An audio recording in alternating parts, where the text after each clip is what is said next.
Hola amigas y amigos, ¿cómo están? Espero que muy bien. Ya estamos aquí una vez más desde el estudio y hoy les voy a platicar, porque al parecer hay muchas dudas o mucha desinformación volando por todos lados, y saben a qué me refiero, acerca de cuándo se deben abrir las bolsas de aire y cuándo no, o por qué sí y por qué no. Si les late el tema, acompáñenme.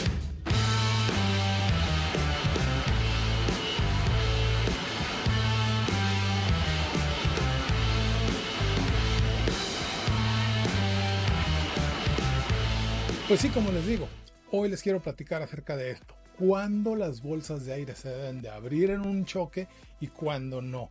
Porque repito, hay mucha gente esparciendo información que pues por fotos no se hace uno perito, ¿sí? Y por fotos no vas a poder saber nunca si el choque tuvo la magnitud necesaria para que se desplegaran o no se desplegaran las bolsas de aire. Pero les encanta hacerle a la grilla. Bueno, también sabemos que el morbo vende, ¿sí? Pero aquí no se da morbo, aquí se da información. Entonces les voy a dar toda esta información que a lo largo de algunos añitos de estar metido en la industria, he recopilado, ¿sí? Estos datos.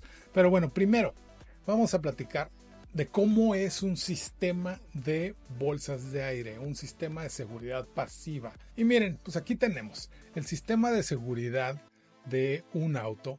Se compone de muchos componentes, no es solamente la bolsa de aire en específico o las bolsas de aire en específico, ¿sí? Tenemos sensores satélites de presión o de impacto alrededor del carro, al frente, a los lados, atrás. También tenemos un sistema, un módulo principal o el módulo de control de airbags o Airbag Control Unit, ACU, ACU, ¿sí? Y obviamente tenemos las bolsas de aire, ¿sí? Pero también tenemos pretensores en los cinturones de seguridad. En muchos casos tenemos cabeceras activas, las cabeceras de los asientos que se acercan a nuestra cabeza para evitar el latigazo en caso de un choque por detrás. En algunos autos encontramos que los pedales se colapsan, son colapsables.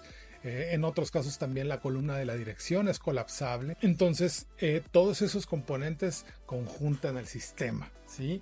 Y como, bueno, hay muchos fabricantes de todos estos componentes, ¿sí? No son los fabricantes de autos, las marcas Ford, General Motors, Toyota, Honda, no son ellos quien fabrican estos sistemas, ni siquiera quien los diseña.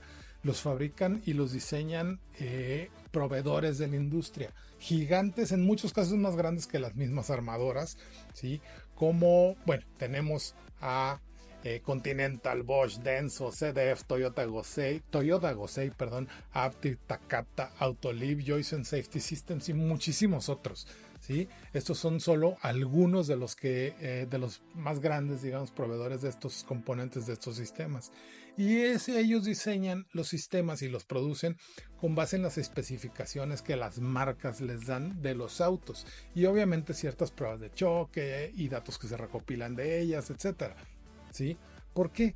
Porque la unidad de control, que es el cerebro principal, toma en cuenta todos estos datos para meterlos en el algoritmo, en el famosísimo algoritmo, que es un software que se programa para condicionar la detonación de las bolsas o en general el funcionamiento del sistema, ¿sí? Y esta unidad de control, este algoritmo en la unidad de control, toma varias cosas en cuenta, ¿sí?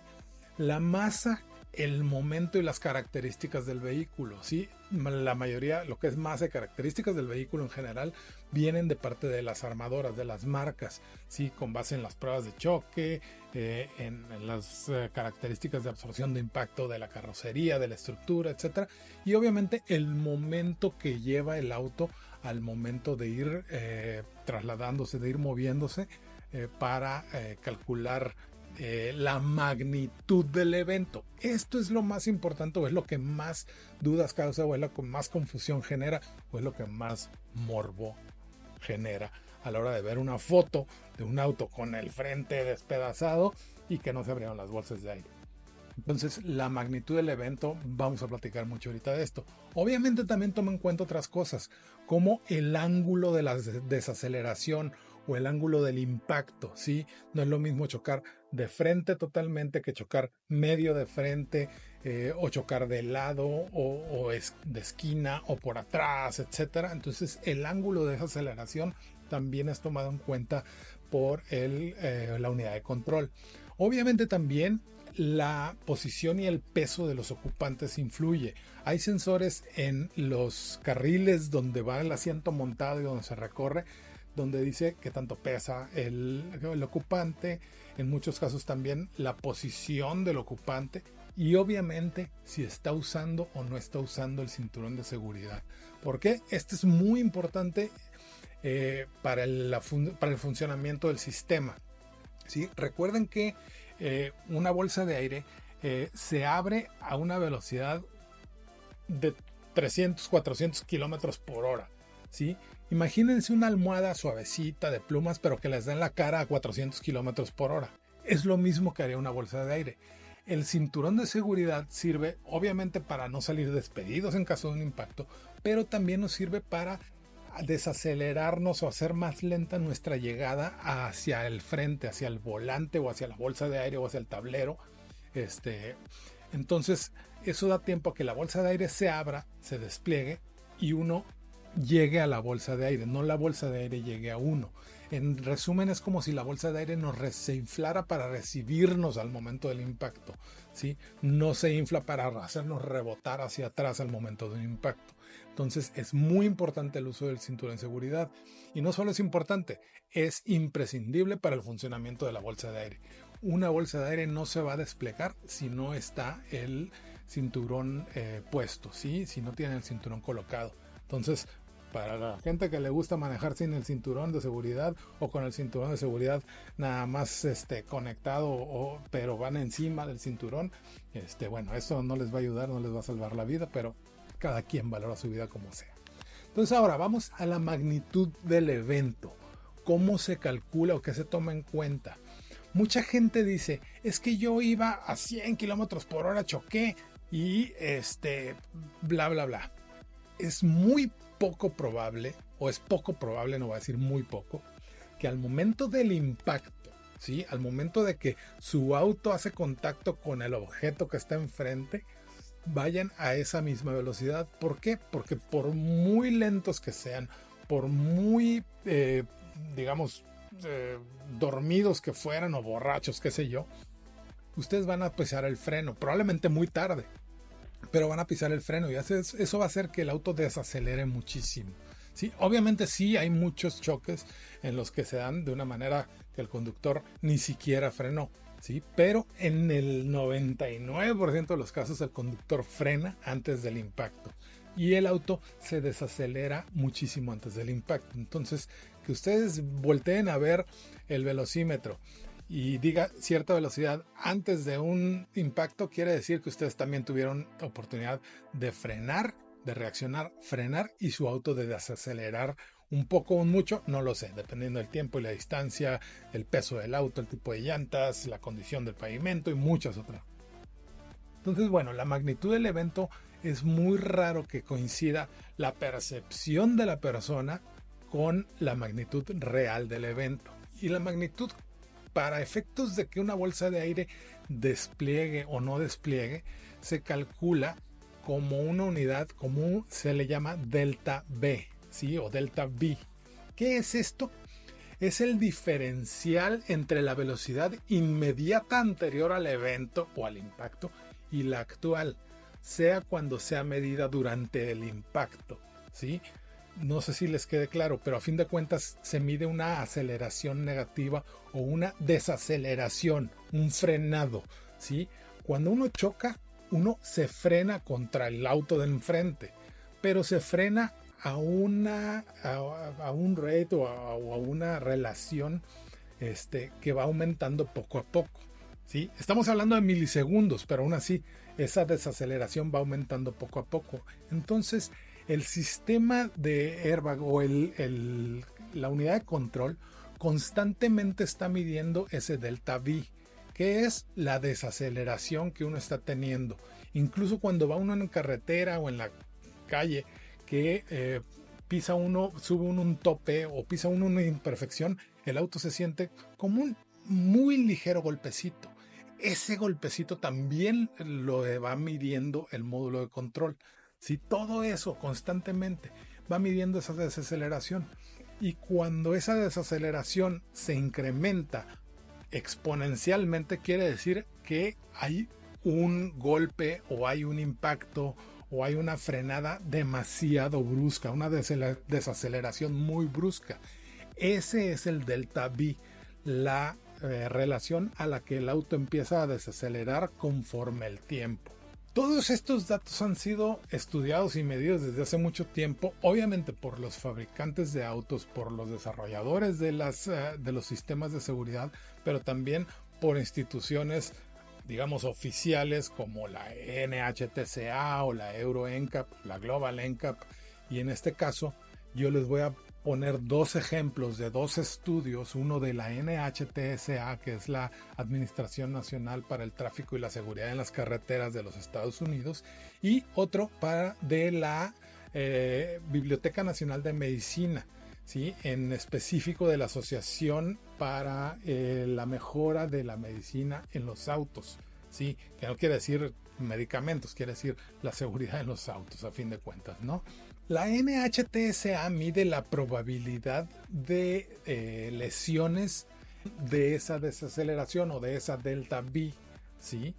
Y el delta V lo define la NHTSA como el cambio total en la velocidad del auto durante el evento de un choque, ¿sí? Durante un evento de choque, ¿sí? Aquí se los estoy poniendo subrayado, ¿sí? Y la probabilidad de lesiones se mide como en una escala de una máxima lesión abreviada, así tal cual, ¿sí? Y es algo oficial de parte de la NHTSA. En este estudio, la probabilidad de lesiones la definen como MACE, ¿sí? MACE 0 del 1 al 5, y siendo del 0 el más leve al 5 el más grave, y ya un nivel 6 es una fatalidad, ¿sí? Entonces ahí están las fórmulas, no nos vamos a meter en todo eso, pero a fin de cuentas, a manera de resumen, aquí se ve como la función de la probabilidad de lesiones, ¿sí? En caso de un choque, con base en la delta V o la desaceleración medida, obviamente se incrementa, y esto no es que porque sea un ingeniero el que se lo estoy diciendo es válido. A fin de cuentas es de lógica. Mientras más rápido vaya uno y más severo sea el choque y más alta sea la desaceleración que uno sufre, obviamente las posibilidades de lesiones se incrementan, ¿sí? Entonces, si aquí ustedes ven la línea naranja de hasta el final, digamos, es la fatalidad. Obviamente a mayor desaceleración, mayor la posibilidad de fatalidad, ¿sí? Y a menor, obviamente es menor. Si se fijan, los niveles 1, 2, 3 son los más ligeros, pero también son los más comunes. Y ahorita lo vamos a ver. Según el estudio de la Biblioteca Nacional de Medicina, que fue basado en 164 casos de estudio de despliegue de bolsas de aire en autos, ¿sí? En choques diferentes. Según este estudio, se ve a qué velocidad longitudinal negativa, aceleración longitudinal negativa o delta V, se desplegaron las bolsas de aire en estos 164 casos, ¿sí? La posibilidad de despliegue de una bolsa de aire aumenta conforme aumenta el delta V, obviamente. Y aquí podemos ver que el delta V más común es alrededor de las 10 millas por hora, 16 kilómetros por hora, ¿sí? ¿Qué quiere decir esto? No que a los 16 kilómetros por hora de un choque a 16 kilómetros por hora se van a desplegar las bolsas. Quiere decir que ante una desaceleración súbita de 16 kilómetros por hora entre una lectura y la otra, entre el inicio de el evento, como le llaman aquí, que es el choque, hasta que se vuelve a medir, esa delta, esa diferencia de 16 kilómetros por hora de velocidad es la que hace que el auto, el sistema detone las bolsas de aire, ¿sí? Lo pueden ver aquí, ¿sí? La mayoría empiezan alrededor de de las 10 millas por hora, ¿sí? Digamos, la etapa 1, porque recuerden que las bolsas de aire modernas se despliegan en dos etapas. Etapa 1 para choques leves, etapa 2 para choques más fuertes, ¿sí? Entonces, ante una desaceleración de 10 millas por hora o 16 kilómetros por hora aproximadamente, es cuando se despliega la etapa 1 y en muchos casos también la etapa 2 de las bolsas de aire, ¿sí? En cuanto a la segunda etapa, como vemos, pues también se empieza a desplegar la mayoría de los casos o muchos de los casos a mayor velocidad, y eso ya depende del diseño de la bolsa de aire, de cada fabricante, las características del vehículo y muchas otras cosas. Entonces, bueno, habiéndoles mostrado estos datos oficiales que no me saqué de la manga viendo una foto en internet, en X o donde ustedes quieran, ¿sí? Viendo estos datos oficiales podemos decirles, a fin de cuentas, una bolsa de aire o un sistema de bolsas de aire va a detonar las bolsas cuando se detecte una desaceleración mayor a los 8-10 millas por hora, 10-15 kilómetros por hora si ustedes quieren, en un periodo determinado de un impacto. ¿Cuánto dura un impacto? Bueno, depende de la velocidad, depende del vehículo y depende contra qué choque uno. Vamos a suponer que tenemos una barrera de concreto fija e inamovible, ¿sí? Y chocamos en voy a hablar al aire, en un Suzuki Swift, ¿sí? Es un auto pequeño, es un auto de poca masa, es un auto con poca área de deformación hacia el frente, el cofre es muy corto, ¿sí? Entonces tenemos un auto que es ligero, que tiene un área de deformación pequeña, pero es un auto por lo mismo ligero también, la parte frontal es muy blandita y vamos a asumir que la estructura del habitáculo, que es lo más importante, es suficientemente rígida. Esa desaceleración contra esa barrera de concreto no va a ser igual en ese Suzuki Swift que, por ejemplo, en un Lincoln Continental. ¿Por qué? Porque el Lincoln Continental pesa 3 veces más que un Suzuki Swift, tiene 3 veces más cofre que un Suzuki Swift, tiene 3 veces más zonas de absorción que un Suzuki Swift y tiene insisto, una masa mayor, asumiendo que los dos iban a la misma velocidad, ¿sí? Entonces el Suzuki Swift probablemente despliegue las bolsas cuando detecte esa desaceleración, pero pasó, voy a hablar al aire, 1/10 de segundo. Fue la duración del choque, fue 1/10 de segundo. Pero en ese Lincoln Continental fueron 3/10 de segundo las que duró el choque. La duración del choque es desde que choca hasta que se detiene. Y durante todo ese tiempo el ECU está haciendo mediciones de delta V. Y cuando detecta ese delta V que crece exponencialmente es cuando hace que se desplieguen las bolsas. No cuando se rompen los faros y se dobla el cofre y ya, porque no sabemos la estructura de absorción de impactos del auto después de los faros que tiene, ¿sí? Después del marco del radiador, ¿qué más tiene para disipar esa energía hacia los lados? Quizá hay muchos autos que se abren, hay otros autos que se encogen, hay otros autos que se levanta el cofre y se dobla la estructura frontal, hay autos que desprenden el motor, así están diseñados y no por eso significa que el delta V fue suficiente para que las bolsas de aire se desplegaran, ¿sí? Entonces no hay manera de determinar por una foto en Twitter, en X, en YouTube o donde ustedes quieran si un auto tenía que haber desplegado bolsas de aire o no, si un auto no debió de haber desplegado en caso de un choque muy ligero porque se ve que nada más estuvo dañado un poquito la fascia y la parrilla, etcétera. No hay forma, ¿sí? Estos datos se obtienen de la EDR de los autos. La EDR, que es la grabadora de eventos, de datos de eventos o Event Data Recorder, es un chip que está dentro del módulo de control de bolsas de aire donde se graban, entre muchas otras cosas, la velocidad antes del evento, la velocidad después del evento, la duración del evento, la magnitud del impacto en delta vis, ¿sí?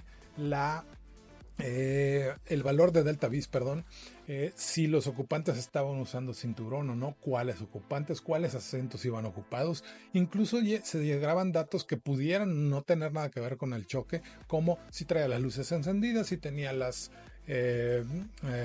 limpiaparabrisas encendidos, en qué momento frenó, si iba acelerando, etcétera, etcétera. Incluso hay unos que graban hasta el volumen del radio, ¿sí? Entonces, bueno, todos esos datos van en la EDR y en ninguna foto que vean en ningún lado se ve el contenido en datos de la EDR. Entonces, no le hagan al perito con fotos de internet, ¿va? Pero bueno, amigas y amigos, les quise dar una explicación un poco técnica, pero a la vez un poco más aterrizada para que entiendan cuándo se debieron de haber desplegado las bolsas en un auto y cuándo no. Y ojalá que les haya quedado claro que por medio de una foto que vieron en X no es la manera de determinar si sí se debían de haber abierto o no. Y si les sirvió la información, pues apliquen la fórmula del Inge. Y si no les sirvió la información o no les gustó que les dijeran que no son peritos por una foto en Twitter, en internet, en X o donde quieran, pues también ahí comenten a ver con qué datos pueden debatirme esto o con qué fotos pueden debatir esto, ¿va? Amigas y amigos, una vez más, los invito a que apliquen la fórmula del Inge. Ya se la saben, es bien sencilla, es darle like al video, suscribirse al canal, activar las notificaciones para que estén pendientes de los próximos videos y compartan el video con sus amigas, con sus amigos. Les puede servir, incluso hasta para plática de café, ¿va? Amigas y amigos, sale bye.